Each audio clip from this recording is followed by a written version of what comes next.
Welcome, Zack Attack Nation, to my throwback review of The Exorcist, the 1973 horror classic. Some people proclaim this movie as the scariest movie of all time. Is it that scary, or is it overrated? Let's attack it. I'm a sucker for stories that can tell three separate different storylines at three different levels and have them be separated for most of the movie and then bring them together in a very high impact, thrilling climax. And that's what this movie does with the family and the two priests. This movie is a drama first, then a horror film, and I think that's really why it works. It gets you invested into those main groups of characters and makes you fall in love with them or just feel very sympathetic for them before the horrific things happen, so you feel devastated. Emotional damage. I really got invested in each of these characters, and it sucks seeing them dive deeper into the darkness. And the one that really hurt the most was Linda Blair's Regan. Regan's character was so adorable in the beginning of the film, and knowing what's gonna happen makes it worse. Like, I couldn't understand people watching this back in 1973, not really knowing what's going on. Probably saw a poster, probably saw a trailer, but to really see what she went through as she slowly got possessed by this demon must have been terrifying. But also knowing it in 2023 and watching this for the first time, I'm like, oh my god, this girl is so adorable. She doesn't deserve this. But Linda Blair's performance was phenomenal. I see why this movie was considered for awards, and she probably should have got nominated for an Oscar for this performance, because she was absolutely phenomenal, and this movie would not work if she wasn't this great. Nice. Her going from adorable 12-year-old to foul-mouthed, disgusting demon was a sight to behold, and her performance was pitch perfect. And I can see how this movie and that particular performance inspired so many movies after it. The first thing that came to mind when I saw a lot of the scenes, especially when she went full demon, was Evil Dead. I was like, oh my god, I can see where Sam Raimi got the inspirations for the foul-mouthed demons in that movie straight from this. Even from the look, I thought that was mind-blowing to me, starting to connect the dots, and seeing how he got that inspiration and how she inspired probably so many other horror comedies and parodies and different things, because there is a layer of hilarity to everything. Ellen Burstyn and Jason Miller are fantastic as the mom of Regan and the priestess trying to help her and get the exorcism done. Mom was super sweet and super nice. The whole time I was watching the movie, I was like, this lady is really nice. I really feel bad that she has to watch her daughter go through this and feel like nothing can be done about it. And Jason Miller is this priest who was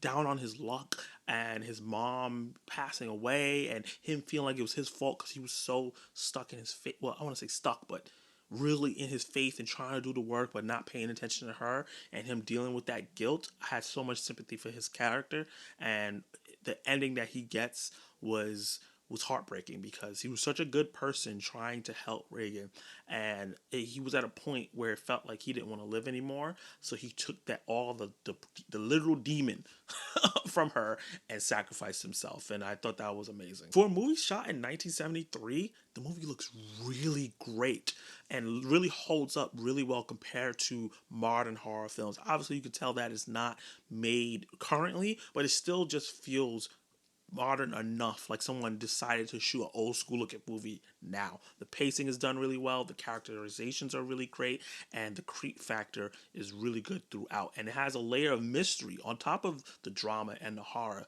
that really keeps you engaged. And while this is a horror movie and has been claimed as one of the scariest horror movies of all time, I gotta say, most of the film I didn't find scary. I found it more hilarious. And I don't know, it's because I'm watching it from a 2023 lens. I can see some of the things that were going on here being in 1973 and not being exposed to this type of stuff being way scarier, especially the way they delve deep into religion and how it feels like it's treated with respect and like this is a real thing that happens in the real world. I can see why people got scared, but being removed from all that freshness and kind of knowing about the movie a bit and coming in with eyes from 2023, the movie was just really hilarious to me. It was just a lot of the stuff that Regan was doing. You know, this bedroom scene where she started shaking and she finally turned and she slapped the doctor in the face. I'm like, oh. I couldn't believe it. I thought that was so funny. And then she was stabbing herself in the stomach or somewhere else. I don't want to say on YouTube. And then grabbed her mom's face and stuck it down there. I was like, what is happening? This movie is wild.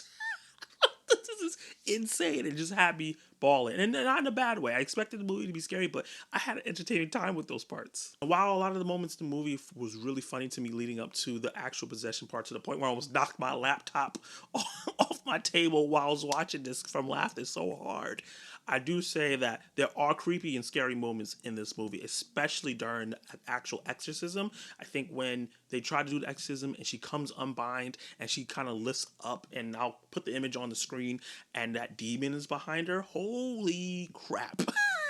I was like, that is too, I don't know. I can see why people don't like watching these kind of films, because it just felt eerie. It felt weird. I felt like I was seeing something I wasn't supposed to see, and I got chills down my spine at that part. The only negative I can say about this film, and this is more about my expectation because the hype built around the film for so many years and decades, obviously this movie is way older than I am, is the fact that I didn't find most of the movie scary. I was highly entertained. I was highly engaged. I found certain moments creepy. Certain moments were definitely creepy, especially the lead up to certain things, but I didn't find it terrifying and scary that I had to look away. It was disgusting. It was gross, especially throw up and spit and all that blood and all that, but it wasn't scary to me. So that was a little bit of a letdown after the movie ended. After I enjoyed myself, but I expected something to be like one of the scariest movies I've ever seen. So that's personally like the only thing I can say negative about this film. And I gotta say, the more I think about this film, the more I fall in love with it. I was thinking like, oh, this was really good. This is a great film. But the more I start connecting the dots of things and really sitting on the film and what actually happened and thinking about how entertaining it was, I was like, damn, this is like almost perfect from beginning to end, the way everything is fleshed out, and a really deep dive into each character. And the horror part is just a small section really of the film, and it's still kind of like a still horror film and still intact. I think that they did a masterful job with this, and I really love this film. So with that said, I'm gonna give The Exorcist from 1973, the OG one, an A. Back Attack Nation, did you like it? Did you hate it? What would you personally rate The Exorcist? Is it one of your favorite horror movies of all time? Do you think it's overrated? Do you think it's underrated? Let me know in the comments below all your thoughts, your feelings, and your concerns, and how you felt about my review. Hit that like button, let YouTube know that you liked my video and my review, and get this video popping. You want to know how to join the Back Attack Nation? Attack that subscribe button and hit that notification bell so you'll be notified of my reviews, reactions, live discussions, and so much more. And join this growing community. You can watch more of my content right now.